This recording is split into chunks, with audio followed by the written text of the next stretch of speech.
welcome to Reads and Threads. My name's Kate. Hello if you're new here. Welcome back if you're joining us again. Today it is time to pick my March TBR. We are heading into my birthday month. I am very excited. And we are also heading into Realmathon. For the second time, I played this for the first time last year and had a lot of fun. It is put on by Covers with Cassidy, which I will link down below. And it is such a good time. It is a competitive readathon. So there are 4 teams where you can pick which one that you join. There are multiple hosts that help with each team, and you are competing against each other to try and win this year the Crucible, which is such a lot of fun. We've been kicked out of our realm and entered into kind of like a video game-esque style.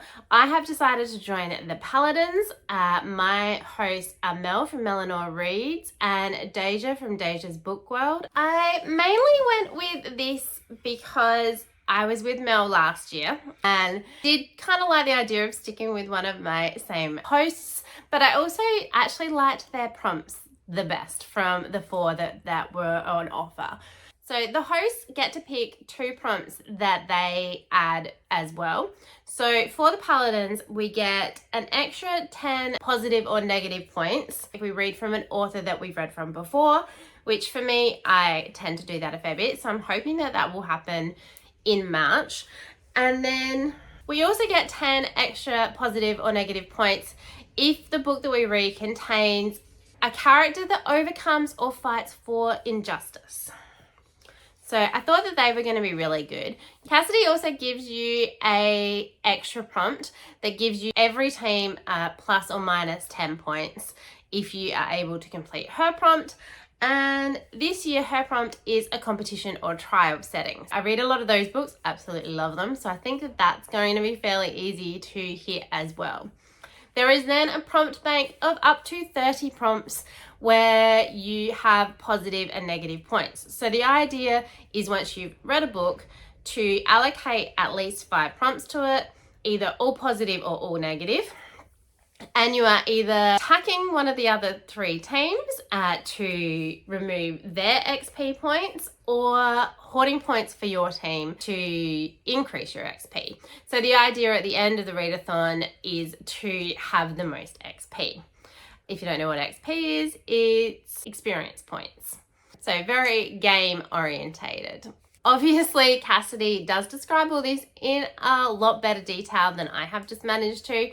I will definitely link her video down below. There is also a Discord that you can join, and there'll be sprints and videos put out by all hosts as well.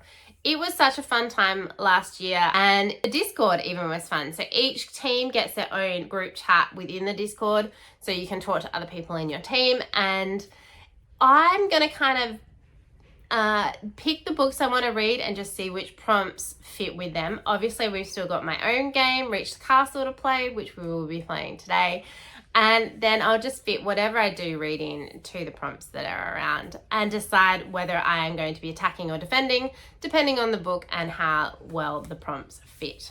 Today is also a day for me to sit around and wait. For my upcoming holiday, I am going to England. And it came to our attention halfway through January that for us to get into England, we were going to need British passports now. So I'm currently waiting for my British passport to arrive. It should be getting delivered this afternoon.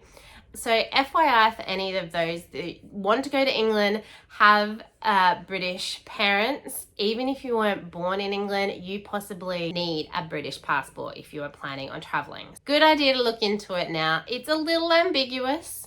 I was born in Australia, but both of my parents are still British. From what I can tell, I needed a British passport.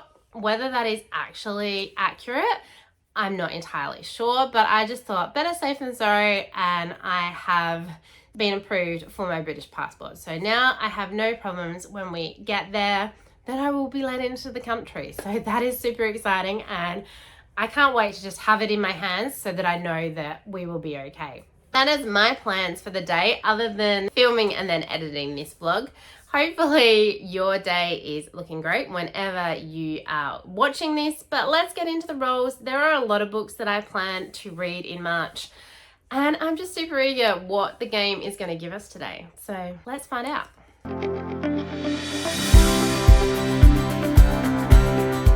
Alrighty, here we go. The prompt cards, as always, being already shuffled. And let's get into our first roll. I have no idea how many we're going to end up with today, but let's see. We have a 5. So we got the keys. Here they are. These are our 2015-2016 books. What are we going to get? Let's go with this one. Okay, Juliet Malia, Shadowfell. Interesting. Okay, roll number 2. We have a 4. Just missed the troll. Awesome. And the broomsticks, which are our 2025 books. So give me a sec and I will grab our bowl. Let's pop the bowl here and empty out all of these books. I ended up having to wash the bowl, so I couldn't preempt this morning because it only went in the dishwasher this morning. But let's see, which one shall we pick? Let's go for this one. And we have The Book of Azrael by Amber V. Nicole. I am looking forward to giving that one a go, so that's exciting. Next row. And we have a 9.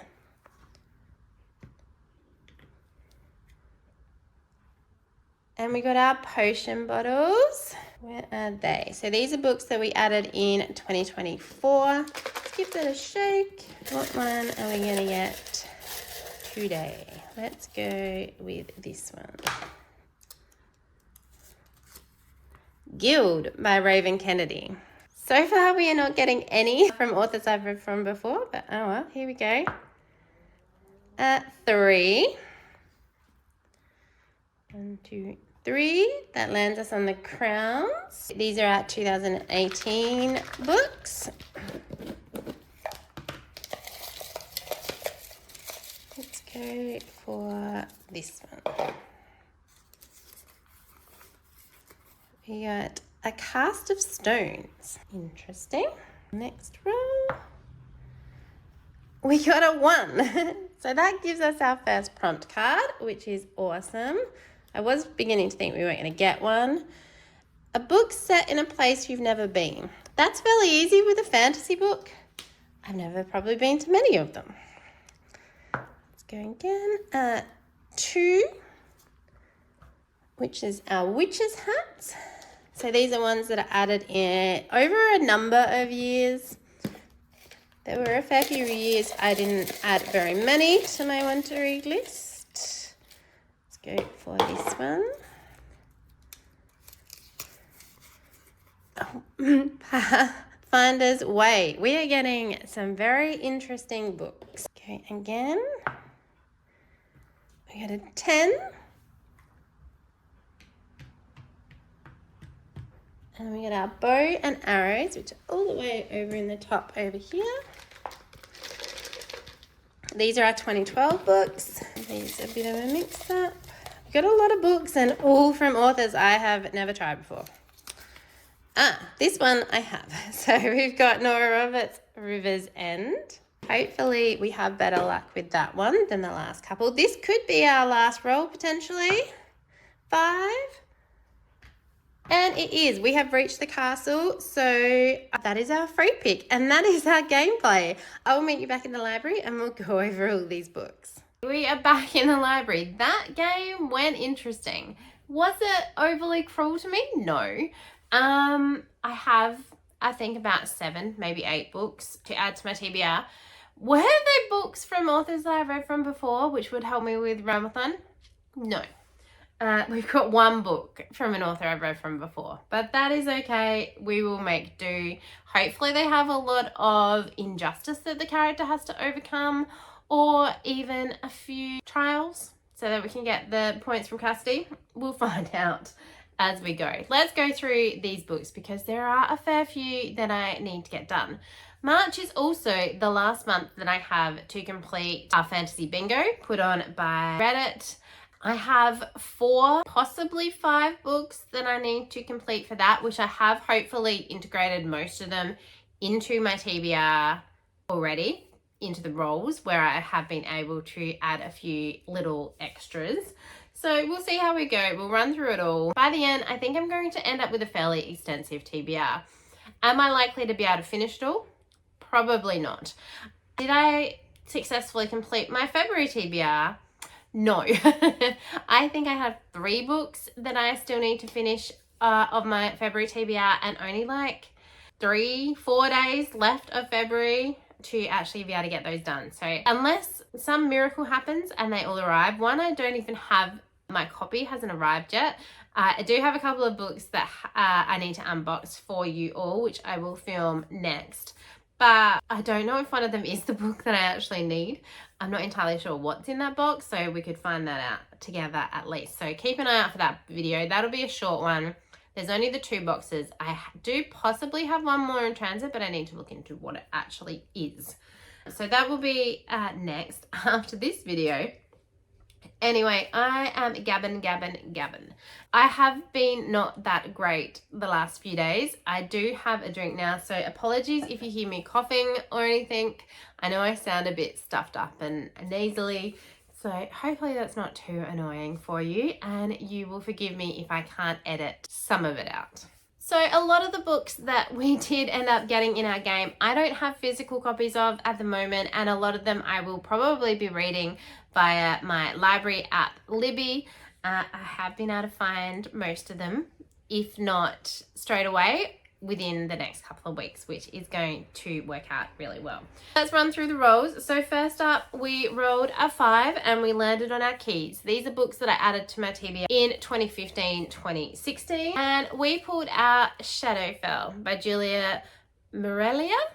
I have heard a lot about her, but I've never tried her. I have a fair few of her books on my want to read list, so this will be my first foray.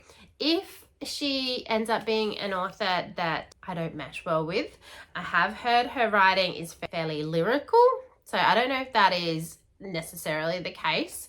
But I have no qualms with DNFing a book or DNFing an entire author. If I just don't think that they're going to be for me, that is a possibility. Let's find out what Shadowfell is about. It has been, like I said, a very long time since I added this one to my TBR, so I have no idea. I don't remember. I do have Goodreads up on my iPad, so let's give this one a read.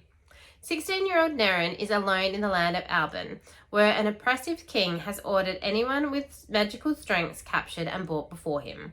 Eager to hide her own canny skill, a uniquely powerful ability to communicate with the fairy, the good folk, Neren sets out for the legendary Shadowfell, a home and training ground for a secret rebel group determined to overthrow the evil King Keldek.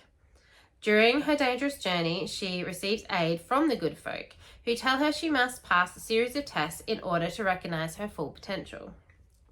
She also finds help from the handsome young man Flint, who rescues her from certain death, but whose motives in doing so remain unclear. Neren struggles to trust her only allies. They both hint that she alone may be the key to Alban's release from Keldrick's rule. Homeless, unsure of who to trust, and trapped in an empire determined to crush her, Neren must make it to Shadowfell not only to save herself, but to save Alban. That actually does sound like it's going to have some trials, which would work really well with Realmathon, so that is great, and hopefully get me some points for the Paladins, or remove points from one of the other teams. So happy with that one. Hopefully I do enjoy it and we get through, and that would obviously start another new series for me. This is book 1 of the Shadowfell series, and it is a trilogy. For roll number 2, we rolled a 4 and we landed on the Broomsticks. These are books that I added to my want to read list in 2025. This is the biggest pool of books, hence the need for a bowl. But we picked out the Book of Azrael by Amber V. Nicole. I have been really looking forward to giving this one a go. It is a little on the chunky side, but we won't hold it against it. This one says, where there are gods, there are also monsters. For 1,000 years, the ether world has known peace, until now. Many centuries ago, desperate to save her dying sister, Diana made a deal with Caden, a monster far worse than any nightmare. Locked in servitude to him, she is forced to hunt down an ancient relic held by her most dangerous enemies, an army led by Samkael, the world ender. After the Gods' War, Samkael hid from everything, denying his crown and deserting his people. Now an attack on those he loves sends him back to the realm he never wished to return to, and into the sights of an enemy he had hoped to forget. With every world at stake, Diana and Samkael are forced to set aside their animosity and work together before all is lost. I'm hoping that I really like this one. I can use this within HRCYED as well, which is really handy. Again, starting a new series. So this is book 1 of the Gods and Monsters series. Really looking forward to giving this one a go. For roll number 3, we rolled a 9 and we landed on the potion bottles. These are books that I added to my want to read list in 2024, and we pulled out Guild by Raven Kennedy. This is the first in the Plated Prisoner series. I'm pretty sure there's 5 books in this series. And can you see the running theme? Yeah.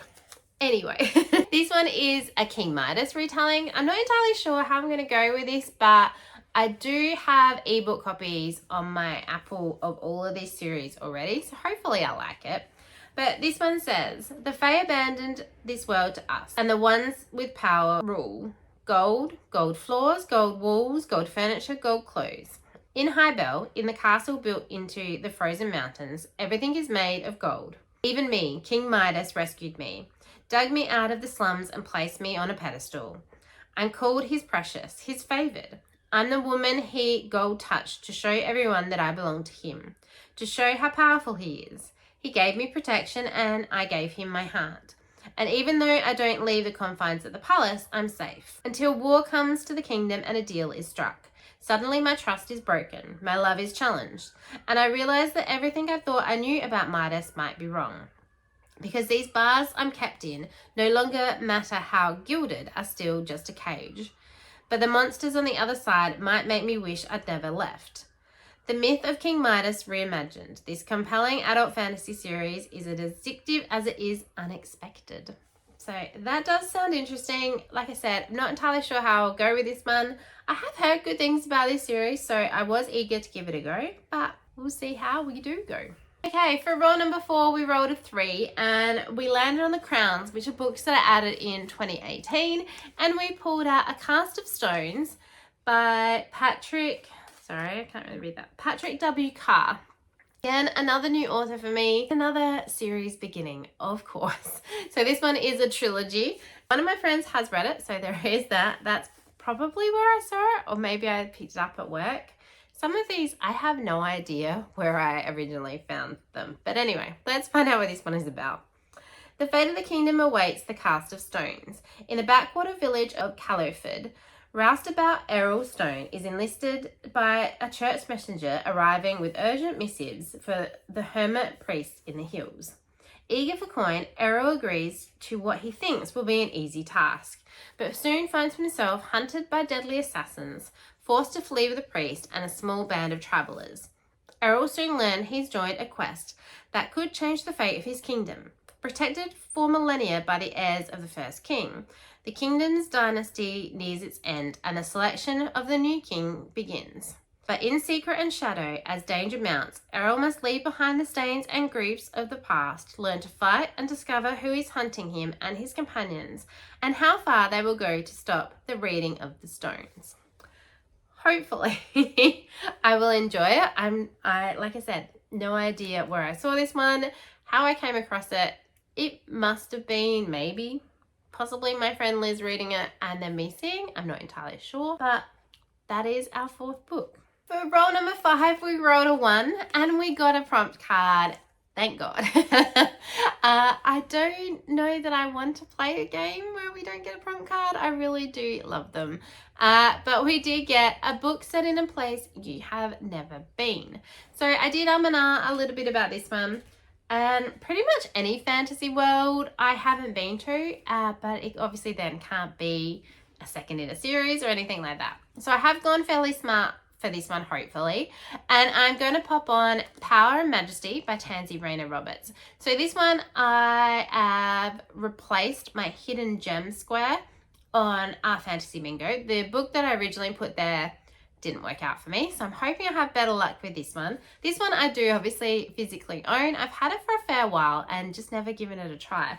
So this is a duology, I think, because I do own the second one as well. But let's see what this one's about. She almost missed the sight of a naked youth falling out of the sky. He was long and lean and muscled. He was also completely off his face. A war is being fought in the skies over the city of Fleur. No one sees the battles. No one knows how close they come to destruction every time the sun sets. During daylight, all is well. But when Nox falls and the sky turns bright, someone has to step up and lead the creature core into battle. 12 years ago, Garnet kissed Velody and stole her magic. 5 years ago, he betrayed Ashiel and took his powers by force.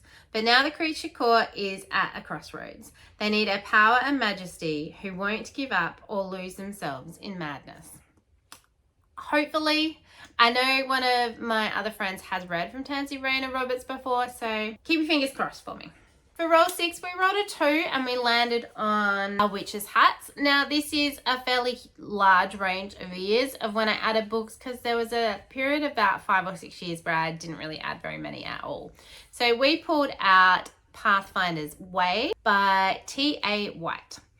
This one I am going to use for a couple of things. This is again book 1 in another series. So there are 5 books in this series. We'll see how we go, whether I continue or not. And this says, the Trateri are about to learn a vital lesson of the Broken Lands. Deep in the remote expanse where anything can happen, it pays to be on a Pathfinder's good side. Nobody ventures beyond their village. Nobody sane, that is. Monstrous creatures and deadly mysteries wait out here. Lucky for the people she serves, Share's not exactly sane. As a Pathfinder, it's her job to face what others fear and find the safest route through the wilderness. It's not an easy job, but she's the best at what she does. When the people she serves betray her into servitude to the Trateri, a barbarian horde sweeping through the lowlands, intent on conquest, Shay relies on her wits and skill to escape, disguising herself as a boy to hide from the warlord, a man as dangerous as he is compelling. After being mistaken as a Trateri scout during her escape, Shay finds herself forced to choose between the life she led and the possibilities of a new one.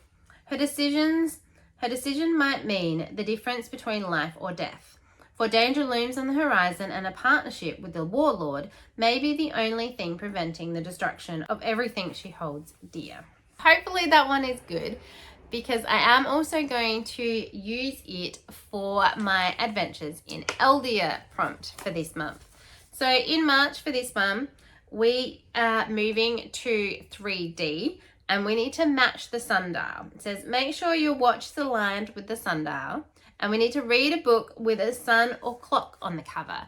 And I'm going to claim that you can see enough of the sun through the trees for this one to count. It is definitely a little hard to see on the little picture that I have, but I have had a look at this on a bigger screen, and I do think that that is enough of a sun to count. So I'm going to go with that, and that's going to be my adventures in Eldia prompt as well. And so we're on number 7, we rolled a 10, and we landed on the bow and arrows, and we pulled out Nora Roberts' River's End. This is one that I still own. Like I did a few months ago have a bit of a rethink of the Nora Roberts that I was going to plan on reading. And I'm hoping that this one is going to be a win. This is the only author on our TBR that I have actually read from before. So fingers crossed. This one says, 4-year-old Olivia McBride's parents were Hollywood's golden couple until the monster destroyed their beautiful home and took Livy's mother away from her forever. The monster with her father's face. Protected by her grandparents, Olivia grows up in the sanctuary of a lush rainforest in the Olympic Peninsula and learns to bury the past deep within her. Despite years that have passed, she still yearns to know the truth about her childhood. And now she just might get the chance. Noah Brady, a young writer, wants to tell the story that has become a part of Hollywood history. But before Olivia can confront her past, she must safeguard her future, for the monster walks again. I do have a lot more luck with most of the individual crime suspense ones that she's done, and then her like fantasy trilogies. I have high hopes that I'm gonna like it. I have owned this one for a fair while. I went through a period when I was just buying all the ones with this cover, and I've just found a really old receipt in there, which you definitely can't read anymore. All of the cover like info has worn off. So I'm not entirely sure how long I've had this on my shelves, but let's hope that this one was more successful than my last Nora Roberts. For roll number 8, we rolled a 5 and we did manage to reach the castle successfully, which is our free pick. So for this one, I'm going to be popping down another one of the last few fantasy bingo books that I have to read. And this is for their book club or read along book. I did go through the list of all of their past book clubs that they have online, and I have picked out Angel's Blood by Nalini Singh. This is a series that I've been meaning to start for forever. It's also not too long, so I'm hoping that that will make it a little bit more of a win. I have multiple friends, and at least I'm pretty sure my sister really likes this series as well. So let's give it a read. Vampire hunter Elena Devereaux knows she's the best, but she doesn't know if she's good enough for this job. Hired by a dangerously beautiful Archangel Raphael, a being so lethal that no mortal wants his attention, only one thing is clear: failure is not an option, even if the task she has been set is impossible.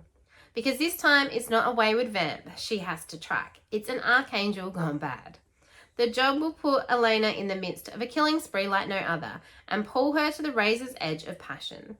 Even if the hunt doesn't destroy her, succumbing to Raphael's seductive touch just may. Because when archangels play, mortals break. So I think this is going to be very different to some of the other ones that we have on our TBR, which is great. I think it's going to be hopefully a little bit more lighthearted, urban fantasy. And yeah, really looking forward to giving Nalini Singh a go. So that is all the rolls for Reach the Castle. Of those books, I only own physically 4 of them at the moment. This one I have checked out from my library.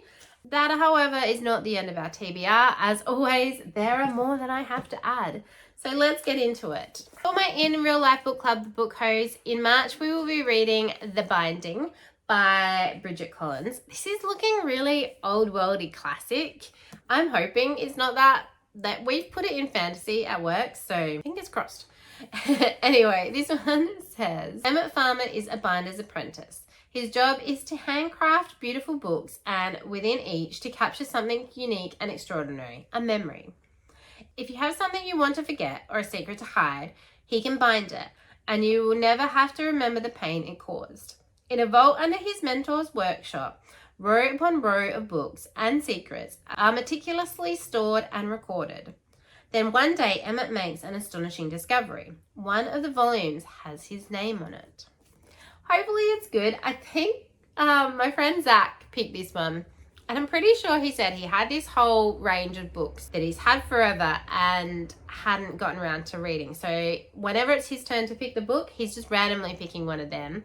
I don't know that he knows much about them. I think they were given to him. So I'm not sure if I'm going to like this one. It's a lot thicker than I was thinking it was going to be. How many pages is this?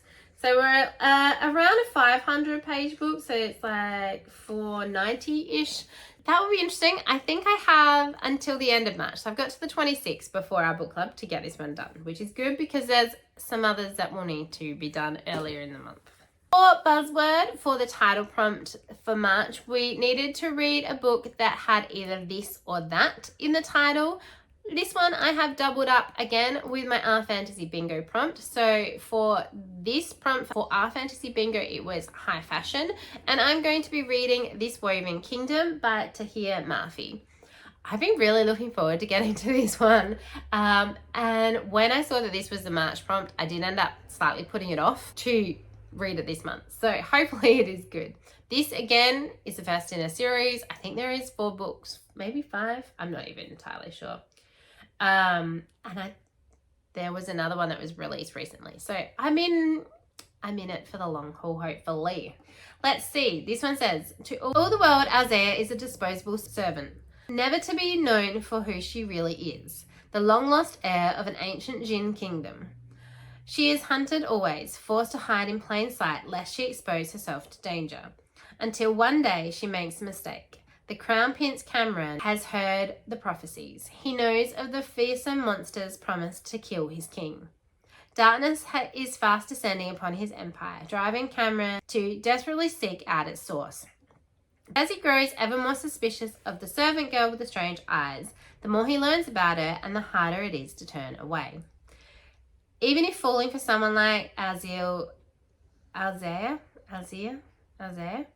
means forfeiting everything he's ever known. This Woven Kingdom is a story of clashing empires, forbidden romance, and a long-forgotten queen who must claw her way through darkness to reclaim her throne, rebuild her kingdom, and save her people from the half-lives they've been forced to live. I think with this one, I wouldn't mind. I'm pretty sure I have an audio version of it, which would be great because I would love to know how to pronounce those names properly. I obviously have this physically, so I could read it physically as well. And I think I do even have an ebook version. So multiple ways to read this one. Definitely need to get this one done to, one, finish our fantasy bingo, but two, because I just really want to read it. But the Buzzword cover challenge, it was to use a cover that had action or movement on it. And the book I have picked, I technically could have used for the title challenge as well.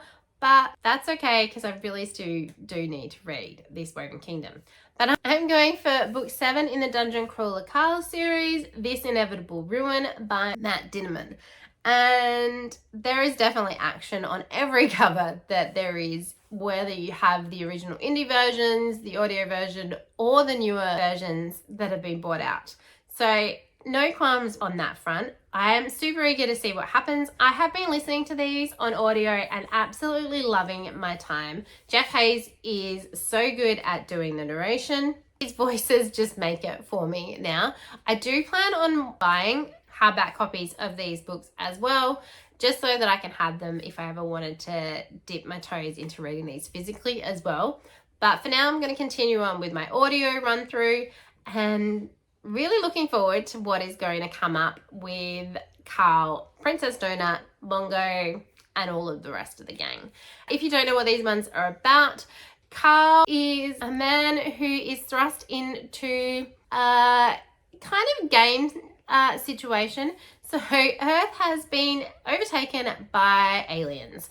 And if you weren't outside when they attacked, you pretty much died. So all of the buildings crashed to the ground. So if you're outside, you were safe. And he was outside trying to catch his ex-girlfriend's prize-winning Persian cat, Princess Donut. He, though, is only dressed in a pair of Love Heart boxers and Crocs. Not the best for the end of the world. Anyway, they are given the opportunity to go down into the dungeons and compete through all the levels as a dungeon crawler. And it is a lit RPG, awesome, fun time. So think playing an RPG game on the computer with achievements and levels, and that's pretty much what you've got in the book. And it's so good. It's such an imaginative world and just a really, really good time. I really am looking forward to getting to this one. Ready for the next book, The Parade of Horribles, coming out in May. I think this is just the perfect time to give this one a listen, and it fits so well with the prompt. I just couldn't not. For Catch Up Book Club this month, we are reading The Shadow of the Gods by John Gwynne. I have until March 7th or 8th, I think, to get this one done, and I haven't started it, no. This is the first in the Bloodsworn trilogy, so though it technically doesn't continue on in this Broken Land, so the same world as the Faithful of the Fallen or Blood and Bone, Becca did add this trilogy on because they were enjoying John Gwynne's writing so much. So this is a Norse-inspired world, and this one says on the back, when the gods fought, it was a battle so savage they destroyed themselves, leaving nothing but their bones and the broken land of Vigrid in their wake. Now as whispers of war echo over the fjords and across the plains, fate follows in the footsteps of 3 warriors, a huntress on a perilous quest, a noblewoman pursuing battle fame, and a thrall seeking retribution amongst the mercenaries known as the Bloodsworn. All three will change the course of the world as it once more falls under the shadow of the gods. I'm hoping I really like this one. I did really enjoy The Faithful and the Fallen, but I think I liked it so much because there were so many characters. Whereas with Of Blood and Bone, I think the lack of characters that I was really interested in reading about. Hopefully, even though there are only possibly 3 main characters in this one, they grab me in a way that didn't happen for Of Blood and Bone, and I can really enjoy this one. We'll be giving this one a go and hopefully continuing on with the trilogy, but we'll see how we go. For HRCYED, for my new release, I still have to get to my new release for January and my new release for February. So we'll see how we go. So for January, I did add in Rings of Fate by Melissa Dela Cruz. This is her first foray into adult. So she was generally a young adult author before this. I am eager to give this one a go. I think I have again till the 7th of March to get this one done. So this one, if I want to be able to claim it, is probably a little bit more urgent than The Shadow of the Gods because I can't make the live shows anyway. It's not going to matter if I take that one over a little bit. This one, though, I need to have done. So this says, she's a barmaid who doesn't believe in fairy tales. He's a prince cursed to live one. Aaron Bellamore has no interest in being anyone's princess. She's too busy running the Raven's Beak Tavern, fending off unwanted marriage proposals and dreaming of escape. But when a brush with death and a dangerously handsome stranger upend her life, Aaron finds herself bound to a bargain that could change everything. Prince Daijah has carried the cursed rings of fate, ancient weapons of devastating power since childhood. The magic is killing him and the enemies are closing in. To make the journey to reverse his curse, he needs a bride to hide his secrets. Aaron wants freedom. Pretending to be his fiancée should give them both what they want. But as their perilous journey pits them against political schemes, monstrous calendar, and a growing attraction neither can deny, the line between make-believe and destiny begins to blur, and the fate of 2 kingdoms may depend on whether a cynical barmaid and a cursed prince are willing to risk their hearts. Hopefully I like this one. I think I have read from Melissa Dela Cruz before. I would have to double check her backlist. But I'd say I must have picked up something from her at some point. So hopefully that's the case and I can count this one for Realmathon as an author I've read before. But see how we go. For HRCYED, for my March new release, there are a couple of books that I have on my radar. So I will be picking between both of these for my eventual end book. But neither of them come out until the 31st of March. So they just make it in there. Or the 30th of March even. They might even come out on my birthday. So they are The Faraway Inn by Sarah Beth Durst and Starside by Alex Astor. So at some point I will read these. This is probably not going to happen until April, if not potentially into May, because I'll have 60 days after the release date to get them done. You won't be seeing those in my March wrap up, but hopefully in something in the future, because I don't see me being able to do a just April wrap up. So we might combine April and May when I get back from my holiday. But those are the 2 books that I have on my radar, and then whichever one I can get my hands on first will probably be how I choose. Hey, and if you didn't think that wasn't enough books, I still have 2 more for our fantasy bingo that I possibly have to do. So one of the squares that I haven't technically done yet is an author of colour, and I had put on my original TBR An Ember in the Ashes by Sabah Tahir. I am super eager to try this series. I've heard such good things about it. I never picked it up and given it a go. So I'm hoping that I will definitely be able to get to this one. If I can't for any reason, I will look back through what I have read since our fantasy bingo started at the beginning of April in 2025 and slot in a different book for this square, because I have read from other authors of colour this year, just maybe won't be this one that goes in there. But this says, searing first installment in Sabah Tahir's New York Times bestselling Ember Quartet. Vow your blood and body to the Empire, keep your heart to yourself. An orphan fighting for her family, a soldier searching for his freedom, a story burning to be told. Leah is a scholar living under the iron-fisted rule of the Martial Empire.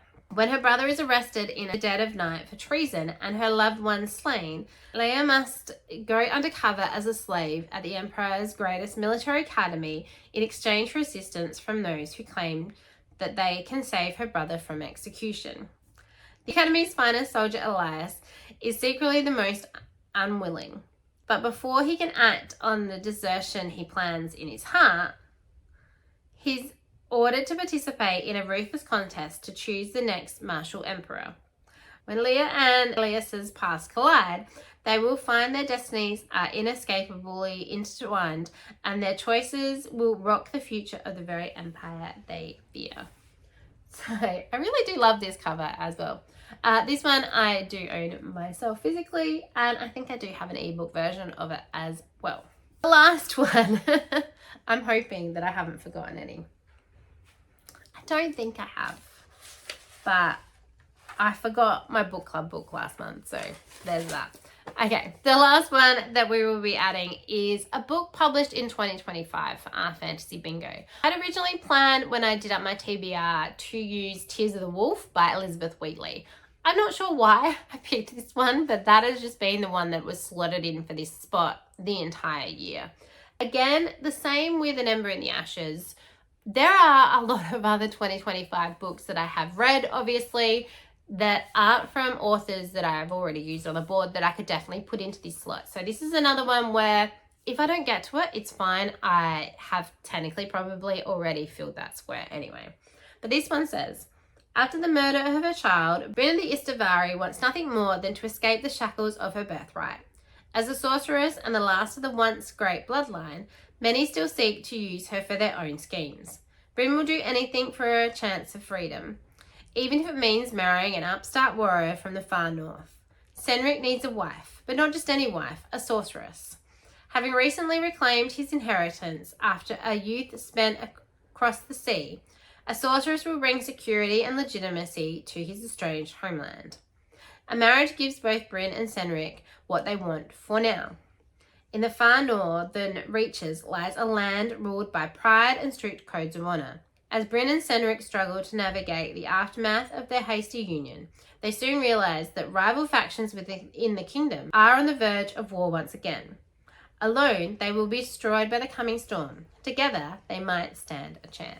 Hopefully, I do manage to get to that one and give it a go. I am intrigued. I've never read from Elizabeth Wheatley before, so would like to give them a go as well. That, though, is the other lot of books that I have added to my TBR, 5 of which I physically have here, which leaves us with a pretty hefty lot of books. I haven't even counted how many that has actually ended up being. I don't know that I want to know. Am I likely to be able to read them all? Probably nowhere near. A lot of them I have been able to find audio versions for already, which is great. And we'll give it a go. We can only give it a go. If I don't read any of these, they will end up back in my game to come up another time. I have also been considering doing some form of old TBR picks that I didn't get to. So maybe a spinner wheel or something like that we can maybe do a vlog of, or a 24-hour reading challenge. But let me know what you think, if there's some way that I should integrate back in those old books that I never managed to get to in my TBRs. Hopefully your March is looking as entertaining as mine. Are you participating in Realmathon? Which team did you pick? Are you on the Paladins with me, or are you one of the enemy? Either way, it's going to be such a great time. Like I said, check out the Cassidy's video, which I've linked below, and let's just have an awesome reading month. Really, what more could we ask for?